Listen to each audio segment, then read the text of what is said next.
వెనకట కాన్పులన్నీ ఇంటికాడనే అయ్యేది. ఊర్లా మంత్రసానే డాక్టర్ అమ్మ ఒక్కొక్కరు 100-150 మీదనే వేసి ఉంటారు. గిట్లనే బిడ్డ అడ్డం తిరుగుతానో ఇంకేదైనా తక్లి ఉంటేనో పెద్ద దవాఖానకు పట్టుకోబోయేది. అప్పట్లా చాలా మందికి ఆపరేషన్ అనే మాటే తెలియదు.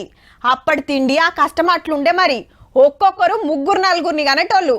మరి ఇప్పుడు ఎట్లా అయిందంటే కోతలు కోసుట్లా మనమే ఫస్ట్ ఉన్నాం పో. నార్మల్ డెలివరీలు తక్కువ, ఆపరేషన్లు ఎక్కువ. 160 కాన్పులు కోసుడే ఉన్నదంటే చూడుండ్రిగా. దేశంలో ఇంకే రాష్ట్రంలో ఇంతగానం లేదట. మరి 28 రాష్ట్రాలల్లో 7 లక్షల మంది గర్భిణీల లెక్కలు తీసుకొని సెంటర్ వాళ్ళు నేషనల్ హెల్త్ సర్వే చేస్తే గీ ముచ్చట బయటపడ్డది. దేశం అంతటా చూస్తే 121 ఆపరేషన్లు అవుతుంటే నాగాలాండ్ లో 105. ఉత్తరప్రదేశ్, మధ్యప్రదేశ్, బీహార్ రాష్ట్రాలలో సుత చాలా తక్కువ. మన తాన మొత్తం ఉల్టా ఉన్నది. ఆవు మరి నార్మల్ చేస్తే ఏమొస్తుంది? దవాఖాన బెడ్ కిరాయి తప్ప. అదే ఆపరేషన్ చేస్తే వేలకెళ్ళి లక్షలు గుంజొచ్చు. కాన్ పందిన కాంచెల్లి డెలివరీ దాకా మొదలే గింత అని ప్యాకేజీలు పెట్టబట్టిరి ప్రైవేట్ దవాఖాన్లల్లా. ఇగేముంది, రప్ప రప్ప గోసుడే గోసుడు.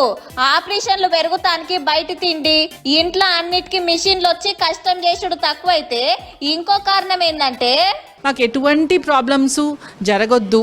డెలివరీ అప్పుడు నేను భరించలేను నొప్పులు. రిస్క్ మేము తీసుకోము బేబీకి. ఇక ముఖ్యంగా చెప్పుకోవాల్సింది ముహూర్తాల గురించి. ముహూర్తం ఒకటి చూసుకొని మంచి రోజు, ఎందుకంటే మా బిడ్డ పుట్టినవాడు మంచి రోజులో పుట్టాలి. మంచిదైతే భవిష్యత్తు బాగుంటుంది. పలానా రోజు కొడుకు పుడితే కోహ్లీ లెక్క 6లు కొడతాడు. బిడ్డే సింధమ్మ లెక్క టెన్నిస్ లో పతారా చూపిస్తది. పలానా వారంలో పుడితే పాలిటిక్స్ లో దున్నేస్తాడు. గా రోజైతే సినిమాలలో ఊపేస్తాడు. ఓ ఇట్లా రాశులు నక్షత్రాలు అన్ని చూసి పంతులతోని ముహూర్తాలు పెట్టించి కాన్పు కావాలని అడిగేటోళ్ళు పెరిగిండ్రు. దవాఖానోళ్ళదేముంది, పైసలు వచ్చిందే లెక్క.